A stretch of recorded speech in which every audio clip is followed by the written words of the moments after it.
Sir, പല survey റിസൾട്ടുകളും പുറത്തു വന്നിട്ടുണ്ട്.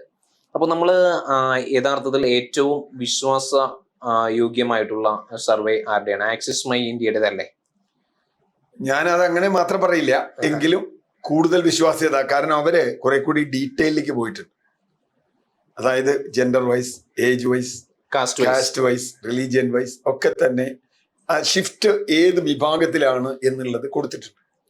അതും ഈ സാമ്പിൾ സൈസിന്റെ ഒക്കെ പ്രശ്നമുണ്ട് ഇതില്. സാമ്പിൾ സൈസിന്റെ പ്രശ്നം ഉണ്ടെന്ന് പറഞ്ഞാൽ നമ്മള് ഇപ്പോ ഒരു പ്രദേശത്ത് നിന്ന് വോട്ടെടുക്കുമ്പോൾ ഒരു ജില്ലയിൽ നിന്ന് ഒരു പ്രൊജക്ഷൻ ഉണ്ട് ഇവരുടെ. ഈ ജില്ലയിൽ നിന്നുള്ള പ്രൊജക്ഷനിലാണ് ഇവർക്ക് മിസ്റ്റേക്ക് പറ്റുക. അപ്പൊ ഉദാഹരണത്തിന് മലപ്പുറം ജില്ല എടുക്കുക.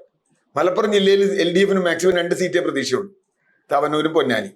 പക്ഷെ ബാക്കി സ്ഥലത്തെ ഭൂരിപക്ഷം വളരെ വലുതാണ്. UDF ലീഗിന്റെ ഒരു 30,000, 40,000, 50,000 ഒക്കെ വരാം.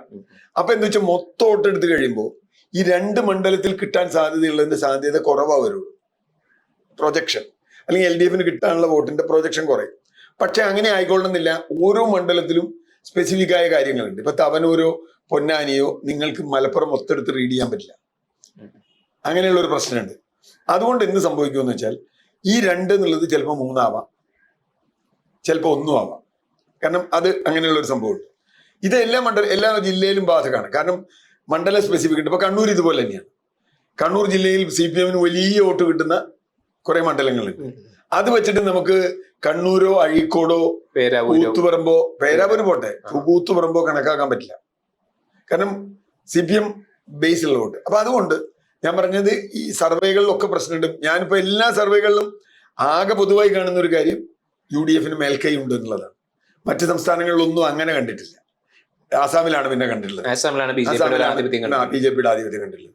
ബംഗാളിലൊക്കെ 2 പറയുന്നുണ്ട്, തമിഴ്നാട്ടിൽ 3 പറയുന്നുണ്ട്. അപ്പൊ അതുകൊണ്ട് ഇതിലെല്ലാവരും UDF തിരിച്ചു വരുമെന്ന് പറയും. ഇതിലെല്ലാവരും UDF തിരിച്ചു വരും എന്ന് പറയുമ്പോഴുള്ള കാരണം ഇപ്പൊ എല്ലാവരുടെ സാമ്പിളും ഇപ്പൊ 10 സർവേ നടത്തുന്നുണ്ടെങ്കിൽ 10 സർവേ നടത്തുന്നെങ്കിൽ ഓരോരുത്തരും 20,000 വോട്ട് എടുത്തുണ്ടോ? അപ്പൊ 2 ലക്ഷം വോട്ടിന്റെയാണ്. അങ്ങനെയാണ് പലരും പോൾ ഓഫ് പോൾസ് ആവറേജ് ഒക്കെ എടുക്കുന്നത്. അതിലും ചെറിയ പ്രശ്നമുണ്ട്. എന്തായാലും നമ്മൾ അതിന്റെ ഡീറ്റെയിൽസിലേക്ക് പോകുന്നില്ല. മാത്രമല്ല 2021 സർവേയിൽ പോലും ഇവർ പ്രൊജക്ട് ചെയ്തതിനേക്കാൾ കൂടുതൽ സീറ്റാണ് ജയിച്ച പാർട്ടിക്ക് കിട്ടിയത്. തോറ്റ പാർട്ടിയുടെ സീറ്റ് കുറയായത്. അങ്ങനെയാണ് അത് ഉണ്ടാവുക. കാരണം ഈ കൺസർവേറ്റീവ് എസ്റ്റിമേറ്റ്സ് ഒക്കെ വരും. അപ്പോ ഇവരാരും പറയുന്ന പോലെ ഞാൻ ആദ്യം മുതലേ പറയുന്നത് കേരളത്തിൽ നെക്ക് ടു നെക്ക് കോൺടെസ്റ്റ് അല്ല. UDF ക്ലിയർ ആയ ഒരു എഡ്ജ് ഉണ്ട് എന്ന് തന്നെയാണ് ഞാൻ എന്നും പറയുന്നത്. അതുകൊണ്ടാണ് എൻ്റെ ഒരു നിലപാടിനോട് യോജിച്ച ഒരു സർവേയാണ് ആക്സിസ് വന്നത്. 78 മുതൽ 90. അത് കറക്റ്റ് ആവാൻ സാധ്യതയുണ്ട്. ചിലപ്പോൾ അതിലൊരു അല്പം കൂടാൻ പോലും സാധ്യതയുണ്ട് എന്നാ ഞാൻ വിചാരിക്കുന്നത്. കാരണം എന്താ വെച്ചാൽ ഇതൊരു ട്രെൻഡാണ്. ഒരു ട്രെൻഡിൽ കേരളത്തിൽ മറിയുന്ന കുറെ മണ്ഡലങ്ങളുണ്ട്. ആ മണ്ഡലങ്ങൾ പോവാം.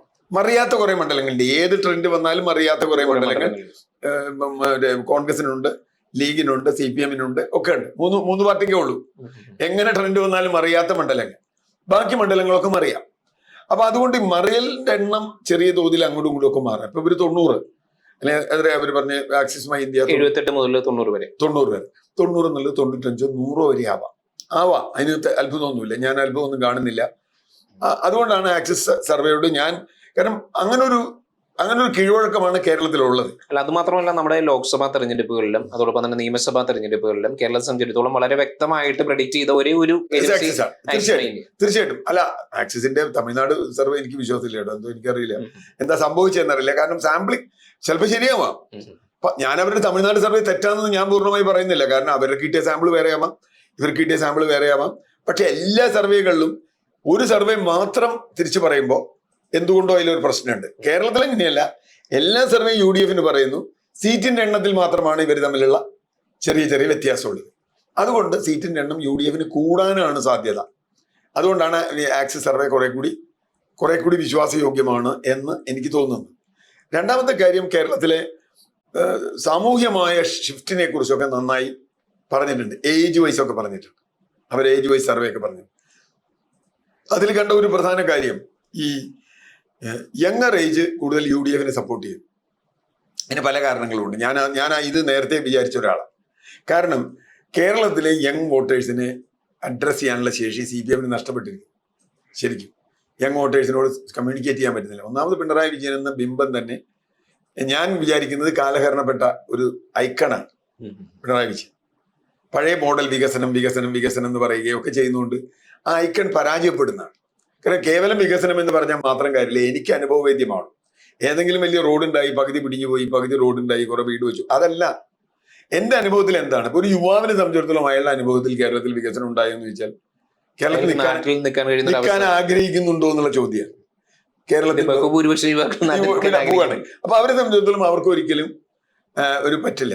അത് ഞാൻ പറഞ്ഞേ. അപ്പൊ ആക്സിസിന്റെ സർവേയുടെ ഞാൻ ആ ലക്ഷണങ്ങളാ പറഞ്ഞത്. ആ ഏജ് കുറെ ഒരു 50 വയസ്സിനടുത്തുള്ള ആളുകളാണ് CPM കൂടുതൽ LDF വോട്ട് ചെയ്യുന്നത്. LDF ഭൂരിപക്ഷം വരുന്ന പ്രദേശം എന്ന് പറഞ്ഞാൽ 50 വയസ്സിന് മേലെയുള്ള ആളുകൾ.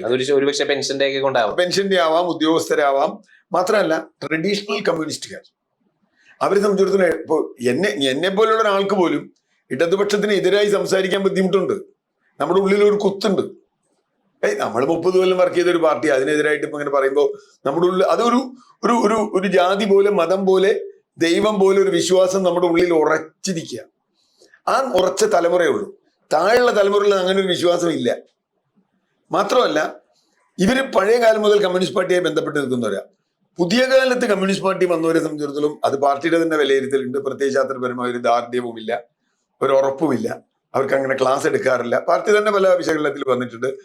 ഭരണം കിട്ടി വന്നവരെ ഇപ്പോ കഴിഞ്ഞ 10 വർഷമായി പാർട്ടിയിലേക്ക് വന്നിട്ടുള്ള ആളുകൾ, ശരിക്കും 10 വർഷമായി പാർട്ടിയിലേക്ക് വന്നിട്ടുള്ള ആളുകളെ സംബന്ധിച്ചിടത്തോളം, അല്ലെങ്കിൽ 10-12 വർഷമായിട്ട് വന്നിട്ടുള്ളവര്, ഭരണം നോക്കി വന്നിട്ടുള്ളവർ, അവരെ സംബന്ധിച്ചിടത്തോളം പ്രത്യയശാസ്ത്രം ഒരു മാങ്ങാത്തൊലിയല്ല, ഒന്നുമില്ല. അതുകൊണ്ട് ഒന്ന്. രണ്ടാമത്തെ പ്രശ്നം, സംഘടനാപരമായി തന്നെ CPM കുറച്ച് ദൗർബല്യമുണ്ട്. ഇപ്പൊ കണ്ണൂർ പല സ്ഥലങ്ങളിലും ഉണ്ട്. അത് CPM-നെ ഈ തെരഞ്ഞെടുപ്പിൽ ബാധിച്ചിട്ടുണ്ട് എന്ന് തന്നെയാണ്. അത് ആദ്യം മുതലുള്ള എൻ്റെ വിലയിരുത്തൽ അങ്ങനെയാണ്. സാമൂഹ്യ വിഭാഗങ്ങളിലെ മാറ്റം, ഇതൊക്കെ വെച്ചിട്ടാണ് നമുക്ക് ഒരു തെരഞ്ഞെടുപ്പിനെ വിലയിരുത്താൻ പറ്റുള്ളൂ. അങ്ങനെ നോക്കുമ്പോൾ ആക്സിസ് സർവേ കുറെ കൂടി ഫലപ്രദമാണ് എന്ന് കാണുന്ന ആളാണ് ഞാൻ. അല്ല, ഈ ഉദ്യോഗസ്ഥരൊക്കെ CPM-ന് വേണ്ടി വോട്ട് ചെയ്യുമോ? കാരണം നമുക്കറിയാം പങ്കാളിത്ത പെൻഷൻ പിൻവലിക്കുമെന്ന് പറഞ്ഞു. അതിനുശേഷം DA കുടിശ്ശിക ഒരുപാടുണ്ടായി. അത് പിന്നെ ഈ വേളയിലൊക്കെയാണ് കൊടുത്തു തീർത്തത്. അപ്പോൾ DA കുടിശ്ശിക കൊടുത്തിട്ടൊന്നുമില്ല. DA കുടിശ്ശികയും അടക്കം ഏതാണ്ട് 1 ലക്ഷം കോടി രൂപയുടെ ബാധ്യത ഇപ്പോൾ സർക്കാർ ജീവനക്കാർക്ക് സർക്കാരിന്റെ ഭാഗത്തുനിന്നുണ്ട്. അവരത് ഡിഫെൻഡ് ചെയ്തത് കേന്ദ്രം തരുന്നില്ല എന്നൊക്കെയുള്ള വാദം പറഞ്ഞിട്ടാണ്. പക്ഷെ സർക്കാരിന്റെ ദുഷ്ചെലവുകളൊന്നും കുറഞ്ഞിട്ടുമില്ല. ജനം അത് കാണുന്നുണ്ട്. PR work കുറഞ്ഞിട്ടില്ല. പിണറായി വിജയന്റെ പടം എല്ലാ സ്ഥലത്തും വെച്ച് കൊടുക്കുന്നു. അതിനൊക്കെ ഉണ്ട്. പക്ഷെ എങ്കിൽ പോലും അപ്പൊ എങ്ങനെയാണ് ഉദ്യോഗസ്ഥർ എല്ലാവരും അല്ലല്ലോ. ഉദ്യോഗസ്ഥരിൽ നല്ലൊരു സംഘം ഈ പറഞ്ഞതുപോലെ അവരുടെ യൂണിയനുമായി ബന്ധപ്പെട്ടത്. ഇപ്പോഴും NGO-മാരിൽ ഏറ്റവും കൂടുതൽ NGO യൂണിയൻ, അധ്യാപകരിൽ ഏറ്റവും കൂടുതൽ അവരുടെ അധ്യാപക സംഘടന KSTN. സർക്കാർ ഉദ്യോഗസ്ഥന്മാരും അധ്യാപകരുമാണല്ലോ പ്രധാനമായിട്ട് വരിക. അവരെ സംബന്ധിച്ചിടത്തോളം സേഫ് LDF വരുന്ന തൽക്കാലം ചില ബുദ്ധിമുട്ടുകളൊക്കെ ഉണ്ടെങ്കിൽ, കാരണം അവരുടെ ആ യൂണിയൻ ആളുകൾ, ഇപ്പോൾ KSEB-ലെ യൂണിയൻ, KSRTC-ലെ യൂണിയൻ, ഇതൊക്കെ CITU ആണ് മെയിൻ യൂണിയൻ. അവരെ സംബന്ധിച്ചിടത്തോളം മാനിപ്പുലേറ്റ് ചെയ്യണമെങ്കിൽ LDF വന്നാലേ പറ്റൂ. അത് DA-യുടെ മാത്രമല്ല, ഒരുപക്ഷെ സാധാരണ വലിയ പൊളിറ്റിക്കൽ അഫിലിയേഷൻ ഇല്ലാത്ത ഒരാളെ സംബന്ധിച്ചിടത്തോളം DA പ്രശ്നമാവും. പക്ഷെ ഇതിൽ ആക്റ്റീവായിട്ട് നിൽക്കുന്ന സംഘങ്ങളെ സംബന്ധിച്ചിടത്തോളം അവരുടെ ട്രാൻസ്ഫർ, മറ്റ് സംഗതികൾ, അഴിമതി പിടിക്കാതിരിക്കൽ, ഇങ്ങനെയൊക്കെയുള്ള കറക്റ്റ് കമ്പനികളുണ്ട്. ഇലക്ട്രിസിറ്റി ബോർഡിൽ തന്നെ ഒരാളെ കുറിച്ച് വലിയ പരാതി വന്നിട്ട് അയാള് വീട്ടിലേക്ക് പോണതിനൊക്കെ ഇന്നലെ ഡോക്ടർ അശോക് സസ്പെൻഡ് ചെയ്തിട്ടുണ്ട്. അയാളെ സസ്പെൻഡ് ചെയ്തു. അയാൾ ഉന്നയിച്ച ആരോപണങ്ങളുണ്ട്. ആരോപണമല്ല, അയാൾ ബോർഡിൽ ഇരിക്കുമ്പോൾ ചെയ്ത, അയാൾ ആരോപണമല്ല. അയാൾ ബോർഡിൽ ഇരിക്കുമ്പോ മറ്റേ ചോദിച്ച കാര്യമാണ് പറയുന്നത്. അദ്ദേഹത്തിന്റെ കോൺഗ്രസ് പശ്ചാത്തലമാണെന്ന്. അല്ല, അതെന്തോ ആവട്ടെ, അദ്ദേഹം ബോർഡിൽ ഇരിക്കുമ്പോ കൊടുത്ത കത്തുണ്ടല്ലോ. ഇപ്പൊ പോട്ടെ, പ്രശാന്ത് IAS-ന്റെ ഉണ്ടല്ല, അശോകിന്റെ ഉണ്ട്. അപ്പൊ ഞാൻ പറഞ്ഞു വന്നത് ഇത്രയും. അപ്പൊ യൂണിയൻകാരെ സംബന്ധിച്ചിടത്തോളം വേണമെങ്കിൽ അവർക്ക് ഉണ്ടാവും. അവരുടെ പെൻഷൻ കിട്ടുക, മറ്റ് സംഘടനാപരമായ കാര്യങ്ങൾ, ട്രാൻസ്ഫർ, തരികടയൊക്കെ അവർക്ക് ഒപ്പിച്ച് കിട്ടും. അവരുടെ ഒരു സപ്പോർട്ട് ഇവർക്ക് കിട്ടും. പക്ഷെ അതിനൊരു കുഴപ്പം എന്താണെന്നറിയോ? നാളെ ഭരണം മാറി അത് ഇതിന്റെ കൂടെ വന്നാൽ അതിൽ ഭൂരിപക്ഷം പറഞ്ഞു പോകും. കാരണം അവര് മാർക്സിസ്റ്റ് അനാലിസിസിൽ പെറ്റി ബൂർഷ എന്ന് പറയുന്ന ആളുകൾ. അവരൊക്കെ സംബന്ധിച്ചിടത്തോളം അവർക്ക് ഭരണത്തിനോട് നല്ലൊരു കുഴപ്പമില്ല. പോലീസുകാരുടെ വലിയാണ്. പോലീസുകാർ ഇപ്പുറത്ത് നിൽക്കുമെങ്കിൽ അത് കഴിഞ്ഞ പോലീസുകാരെ ഉറച്ച രാഷ്ട്രീയമുള്ള പോലീസുകാരെ ഒഴിച്ചാൽ ബാക്കിയുള്ളവരൊക്കെ മാറും. അത് തന്നെയാണ് ഈ തെരഞ്ഞെടുപ്പിലെ ഏറ്റവും പ്രധാനപ്പെട്ട പ്രശ്നം എന്ന് എനിക്ക് തോന്നുന്നു. അതുകൊണ്ട് ആക്സിസ് സർവേ, ഞാനത് പൂർണ്ണമായും ഒരു സർവേയും പൂർണ്ണമായും വിശ്വസിക്കുന്ന ആളുമല്ല, വിശ്വസിക്കുന്ന ആളുമല്ല, സർവേയിലെ ഏറ്റവും ബെസ്റ്റ് എന്ന് തോന്നുന്നു. എന്റെ ഒരു നിലപാടിനോട് അല്ലെങ്കിൽ എന്റെ ഒരു പ്രതീക്ഷയോട് യോജിക്കുന്നത് യോജിക്കുന്നത് ആക്സിസ് ആണെന്ന് പറയുന്നത്.